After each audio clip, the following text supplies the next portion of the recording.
दोस्तों ये वीडियो ख़ास तौर पर उन बच्चों के लिए है जिनके वालिदैन को शुगर है और वो शुगर के मर्ज़ में मुब्तला हैं और स्ट्रगल कर रहे हैं। क्योंकि शुगर जेनेटिकली भी कन्वर्ट होती है तो खुदा न ख़ास्ता आपको भी ज़िंदगी की किसी न किसी स्टेज पे इस मर्ज़ को फ़ेस करना पड़ सकता है। तो आज मैं 2 ज़बरदस्त फ़ॉर्मूले आपको बता रहा हूँ। इन फ़ॉर्मूलों के तहत आप खाने-पीने की जितनी चीज़ें हैं, उनमें से सेग्रीगेट कर सकते हैं, चार्ट बना सकते हैं कि कौन-सी चीज़ शुगर वाले मरीज़ को खानी चाहिए और कौन-सी चीज़ नहीं खानी चाहिए, कौन-सी चीज़ उसके लिए मुफ़ीद है और कौन-सी नुकसानदेह है। तो फ़ॉर्मूला बहुत आसान है। फ़ॉर्मूले को अवॉइड मत कीजिएगा क्योंकि जब हम लोग सादा ज़िंदगी गुज़ारते थे, हमारी खुराक सादा थी, तो हमें भी इन मुश्किल फ़ॉर्मूलों की ज़रूरत नहीं थी। अब चूँकि हमारी खुराक सादा नहीं रही, हमारा लाइफ़स्टाइल सादा नहीं रहा, तो हमें भी सादा रहना बहुत महँगा पड़ सकता है।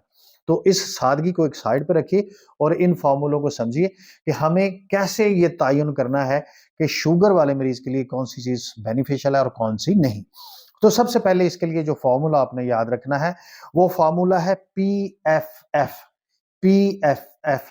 P is stand for protein और F is stand for fiber and the second F is stand for fat। यानी कि प्रोटीन, फाइबर और फैट।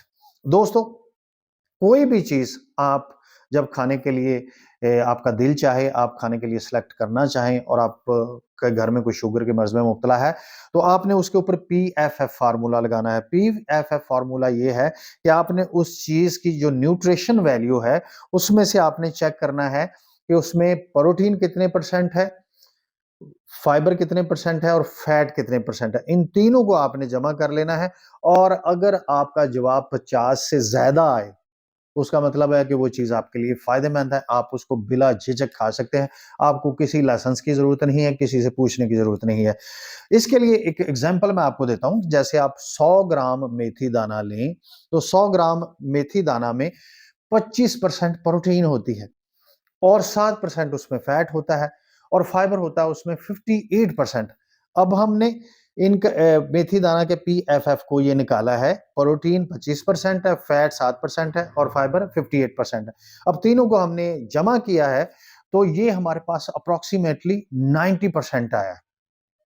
अब जब 90% ये आ गया है, तो उसका मतलब ये है कि मेथी दाना शुगर वाले मरीज़ों के लिए बेहतरीन है। ऐसे ही आपने गंदम की, ऐसे ही आपने केले की, ऐसे ही आपने कोई भी चीज़ आप खाना चाहें, तो उसका पीएफ फ़ॉर्मूला लगा के आप उसको चेक करें और अपने बुज़ुर्गों को दें और आने वाले वक़्त में मुआशरे में ये चीज़ फैलाएँ, ताकि लोगों को आसानी हो, जो शुगर वाले मरीज़ बेचारे स्ट्रगल कर रहे हैं। दूसरा फ़ॉर्मूला क्या है दोस्तों, कि जब हम कोई भी चीज़ खाते हैं तो उसका हमने अक्सर ज़िक्र सुना है कि इसका ग्लाइसेमिक इंडेक्स लेवल क्या है। ग्लाइसेमिक इंडेक्स लेवल से मुराद ये होती है कि उस चीज़ में ये ख़ासियत कितनी है कि वो हमारे जिस्म के अंदर जाके हमारे शुगर लेवल को कितनी जल्दी बढ़ाती है। तो आज हमने ग्लाइसेमिक इंडेक्स लेवल नहीं पढ़ना, हमने पढ़ना glycemic load. Load glycemic index में होता है। तो किसी भी चीज़ का ग्लाइसेमिक लोड अगर 25 से ज़्यादा है, तो उसका मतलब ये है कि वो चीज़ आपके लिए नुकसानदेह है, वो आपकी शुगर को बढ़ा देगी। तो ग्लाइसेमिक लोड निकालने के लिए कौन-सा फ़ॉर्मूला है? ये भी बहुत सादा फ़ॉर्मूला है दोस्तों। ग्लाइसेमिक लोड निकालने के लिए ग्लाइसेमिक इंडेक्स, किसी चीज़ का जितना ग्लाइसेमिक इंडेक्स है। जैसे आप आटा ले लें, उसका आप ग्लाइसेमिक इंडेक्स जो है मल्टीग्रेन आटे का, वो 50 के बिलो है। तो आप उसका ग्लाइसेमिक इंडेक्स लेवल ले लें और उसमें आपने देखना है कि अब हमने ग्लाइसेमिक इंडेक्स ज़रब उसमें टोटल कार्बोहाइड्रेट्स। ग्लाइसेमिक लोड निकालने के लिए दोस्तों फार्मूला क्या है कि glycemic index multiply by total carbohydrate उस चीज में जितने और उनको तकसीम कर देना है 100 के साथ, तो वो आपके पास निकल आएगा ग्लाइसेमिक लोड, जो कि कोई भी चीज अगर आप खाना चाहते हैं तो वो ग्लाइसेमिक लोड 25 से कम होना चाहिए। तो इस तरीके से आप अपना डाइट चार्ट भी घर में बना सकते हैं, वो चीजें मेंशन कर सकते हैं कि ये चीज हम खा सकते हैं, इसका ग्लाइसेमिक लोड 25 से कम है। और जो ऊपर आपको फार्मूला बताया वो भी आप लिख सकते हैं कि पीएफएफ 50 से ज़्यादा है जिन चीज़ों का, हम ये चीज़ें खा सकते हैं और पीएफएफ निकाल के वो आप चार्ट पे लिख लें। वेरी सिंपल, बस थोड़ा-सा ज़हन को कॉन्संट्रेट कीजिए, थोड़ी-सी मुशक्कत कीजिए और फिर ये चीज़ आगे भी फैलाइए। और मेरी आपसे वही गुज़ारिश कि अगर मेरी वीडियो आपकी ज़िंदगी में नॉलेज ऐड कर रही है, आपको कोई फ़ायदा दे रही है, तो आपसे यही गुज़ारिश है, जो सारे लोग करते हैं, कि मेरे चैनल को लाइक कीजिए, सब्सक्राइब कीजिए और शेयर कीजिए।